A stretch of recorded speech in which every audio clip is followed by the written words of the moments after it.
Kembali kita di Ngaji Narasi Online. Assalamualaikum warahmatullahi wabarakatuh. Alhamdulillahi rabbil alamin. Wassalatu wassalamu ala khairil mursalin Sayyidina wa maulana Muhammadin wa ala alihi wa sahbihi ajma'in, amma ba'du. Allahumma salli ala Sayyidina Muhammad tibbil qulub wa dawaiha wa sihhatil abdan wa afiyatiha wa nuril absar wa dhiyaiha wa qutil ajsad wa ghidaiha wa ala alihi wa sahbihi wa sallim. Sahabat Ngaji Narasi Online, alhamdulillah hari ini kita bersua kembali. Dan hari ini kita akan lanjutkan kajian kita pada hadis ke-40, ya, bab sabar, kitab Riyadhus Shalihin. Untuk itu tetap stay, simak baik-baik, jangan di skip agar manfaat apa yang kita dengarkan kita simak. Bismillahirrahmanirrahim. Wa an Anasin radhiyallahu anhu qala qala Rasulullah sallallahu alaihi wasallam la yatamannayanna ahadukumul mauta lidurrin asabahu fa in kana la budda fa'ilan falyaqul Allahumma ahyini ma kanatil hayatu khairan li wa tawaffani idza kanatil wafatu khairan li. Muttafaqun alaih. Hadis ini berkenaan tentang rasa yang berat, ya, cobaan berat yang menjadi beban berat. Ya, ini hadis ini penting untuk pembelajaran bagi kita semua dan bisa disebarkan kepada banyak orang untuk tidak putus asa. Hadis ini diinformasikan an Anas radhiyallahu anhu, dari Anas, sahabat Anas, semoga Allah meridhoinya. Qala, beliau berkata, qala Rasulullah sallallahu alaihi wasallam, bahwa Rasulullah Sayyidina Muhammad sallallahu alaihi wasallam itu pernah dan telah bersabda, la yatamannayanna ahadukumul mauta lidurrin asabahu. Jangan pernah, ya, berkeinginan yang amat kuat, ahadukumul mauta, di antara kalian, untuk mati, berkeinginan untuk mati, punya niat untuk mati atau bunuh diri, ya, lidurrin asabahu, disebabkan karena keburukan, kemudaratan, musibah besar, ya, beban berat yang asabahu, menimpanya, ya. Jadi ini nasihat, ini pertama. Naskah kalimat pertama yang diinginkan adalah seorang muslim yang baik, seorang mukmin yang baik, yang tidak pernah terucap berkeinginan untuk mati, bunuh diri, ya, karena beban berat, ya.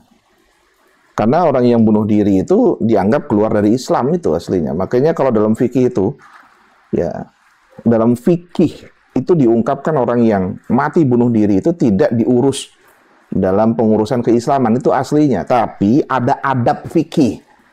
Ya, saya ingin mengatakan ada fikih, ada adab fikih. Ya, ini istilah yang sering saya sampaikan kepada jamaah, kepada mahasiswa. Ada fikih, ada adab fikih. Fikihnya adalah bahwa orang yang mati bunuh diri tidak diurusi. Ya, untuk secara syariat Islam itu fikih. Tapi ada adab fikih. Adab fikih itu berkenaan dengan orang yang hidup, yang menemani orang yang telah mati tadi. Ada keluarganya, ada istrinya, ada suaminya. ya ada anak-anaknya, itu yang dijaga. Maka adab fikih tadi masuk untuk menjaga keluarga mereka agar tetap kuat imannya. Karena kalau dilepas, maka dia akan mengatakan, nggak mau diurusin itu apa? Padahal manusia juga. Nah, itulah adab fikihnya. Karena dia manusia juga, maka diuruskan meskipun dia bunuh diri. Diurusi sesuai dengan syariat. Ya, itu adab fikih. Nah, kita kembali dalam konteks ini. Orang semua punya masalah, apapun itu. Baik itu masalah penyakit, ya penyakit berat. Saya sudah sampaikan yang lalu, kalau orang punya penyakit yang amat berat, itu tingkat sensitifnya amat tinggi. Apalagi sampai sudah merasa dirinya tidak lagi berdaya guna, maka seolah-olah mati itu adalah jawaban. Padahal kehidupan di dunia ini sementara, maka gudang amal kebaikan itu yang harus diisi. Ya, bukan malah bunuh diri yang mengakibatkan dosa. Karena dalam hadis itu orang yang bunuh diri itu, kalau dia lompat dari atas ke bawah, maka matinya itu nanti di dalam neraka itu, dia akan masuk dalam neraka dan nanti akan terus-terusan lompat-lompat lagi. Bunuh diri dengan pisau itu nanti di neraka akan terus. Itu hadisnya itu ya, berat loh hukuman. Dan ingat, kehidupan kita ini setelah di dunia, ada kehidupan dalam kubur, kehidupan padang mahsyar, dan sampai nanti kehidupan di pasca pengadilan, pasca pengadilan di akhirat, masuk surga atau masuk neraka. Kalau masuk neraka bahaya. Nah, itu dilarang untuk bunuh diri karena berat cobaan. Semua orang punya cobaan berat, penyakit, atau karena pasangan, suaminya selingkuh atau istrinya selingkuh, karena ekonomi, anak mau sekolah uang sudah nggak ada, istri minta terus, ya, untuk kebutuhan dalam rumah nggak kuat, bunuh diri, ya. Atau karena anak, atau karena orang tua dan sebagainya. Banyak orang yang bunuh diri itu semakin menyusahkan dirinya. Maka jangan pernah punya niat bunuh diri. Ya, Jepang negara dengan angka bunuh diri tertinggi. Indonesia nggak tahu. Ya nggak tahu ini apa karena memang nggak pernah diteliti dengan baik atau enggak gitu. Ini Manado ini udah beberapa kali ini orang bunuh diri itu. Bahkan beberapa kali diinfokan itu bunuh diri di jembatan Ring Road, ya. Jembatan Ring Road itu sampai lompat dari jalan atas ke bawah. Nah, seolah-olah itu menginfluence banyak orang yang punya beban hidup ke situ aja bunuh diri. Ya. Nah, bunuh diri. Nah, siapa yang sekarang bertanggung jawab untuk memberikan nasihatnya? Kita semua, termasuk saya. Saat ini melalui YouTube kita ini. Ya. Ini jalan untuk memberikan nasihat. Jangan putus asa dalam hidup ini. Semua orang punya musibah, semua orang punya beban, dan ingat bahwa beban Nabi lebih hebat, lebih dahsyat daripada kita. Ya, sahabat ngaji narasi online. Ya, bunuh diri bukan solusi. Maka niat saja itu nggak boleh. Baru pengen saja itu nggak boleh, apalagi diterusin. Ya. Tapi apa yang perlu dilakukan? Ada solusi. Ya, kalau ada orang yang punya beban berat seperti ini, Nabi memberikan solusi. Apa solusinya? Doa kepada Allah. Ya, doa. Nanti bunyi doanya. Nah, doa ini ya itu punya ikatan dengan laku sebelumnya. Apa itu? Sholat. Sholat minta kepada Allah. Jadi dulu saya pernah ada yang datang. Lihat saya ini punya masalah beban berat sekali. Buya sampaikan untuk sholat sebagai solusi. Tapi kok pas saya sholat kok tambah berat gitu. Itu ya. Saya sholat kok tambah berat. Nah, saya sampaikan kepada dia. Begini. Kita itu ketika akan sholat, yang kita bawa itu gelas kosong. Karena kenapa? Karena gelas itu sudah kita isi di setiap sholat. Masuk zuhur itu pengisian. Nanti dari zuhur sampai asar itu dihabiskan air itu. Nanti asar kita sholat lagi, isi lagi. Dari asar ke maghrib kita kosongi lagi. Masuk ke maghrib sudah kosong, kita isi lagi. Jadi orang sholat itu adalah membawa beban kosong. Nah ketika dia membawa beban beratnya, artinya tumpah aja itu yang kita isi tadi, nggak ngisi. Bagaimana cara mengosongkannya? Maka sholat itu khusyuk. Aduh gimana saya mau khusyuk, yang saya pikir semua bebannya. Maka nikmati baca Fatihah itu. Ya, baca Fatihah itu dinikmati. Maka guru kami itu sering ngomong, kalau kamu ada masalah, berat, beban gak enak, baca aja Fatihah di air minum. Karena kenapa? Fatihah itu yang berulang terus, dibaca terus. Ya, setiap sholat, rakaat pertama dibaca, rakaat kedua dibaca, rakaat ketiga dibaca, rakaat keempat dibaca terus Fatihah itu. Dan kalau kita menikmati isinya Fatihah, itu obat penenang.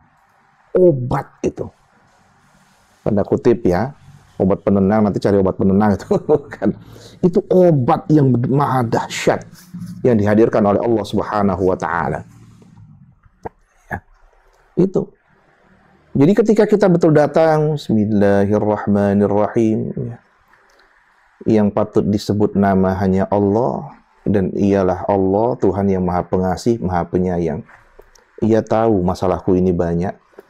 Pasti Allah menyayangiku dengan kesabaran yang kulakukan, kuupayakan, kuikhtiarkan. Dan Engkau maha pengasih, Engkau senantiasa memberikan kepadaku kasih sayang-Mu, ya Allah.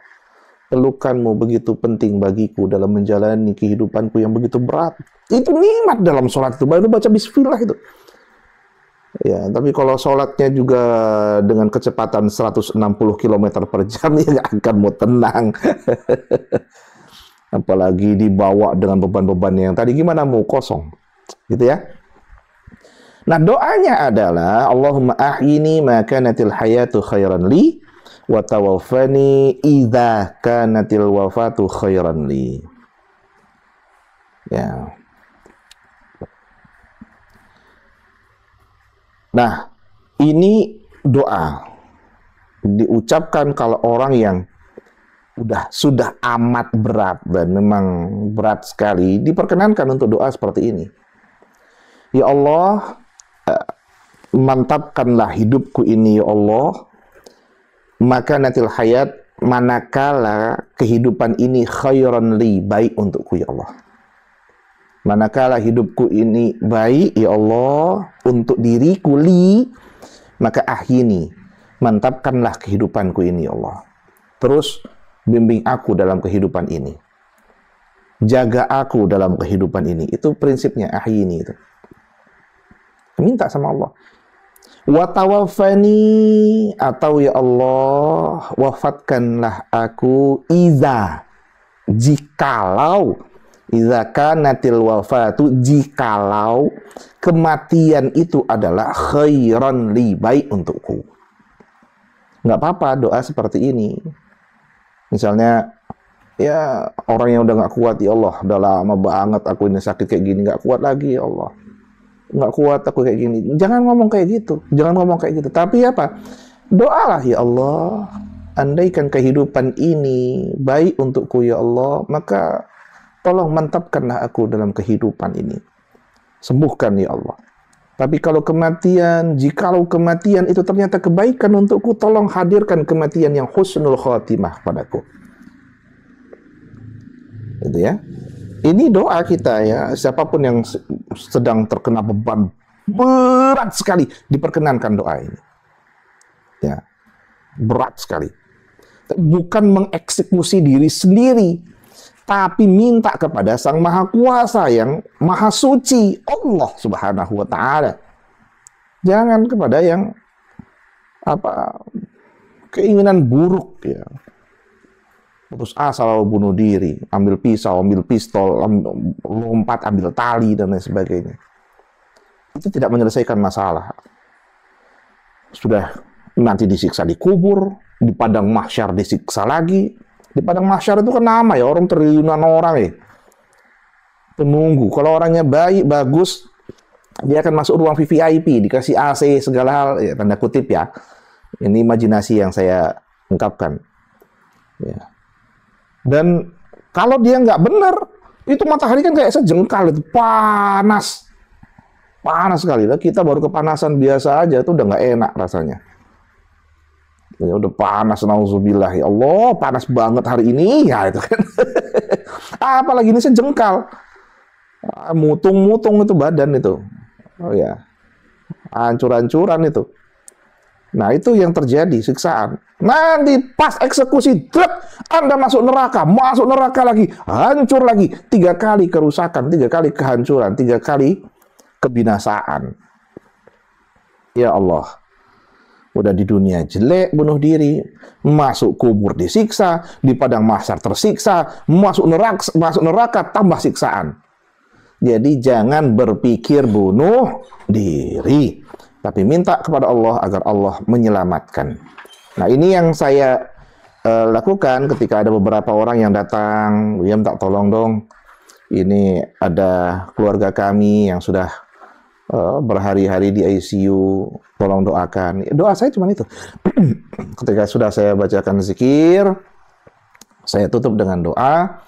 Doa saya, ya Allah, bila mana kehidupan ini baik untuknya ya Allah, ya maka sembuhkan ia ya Allah.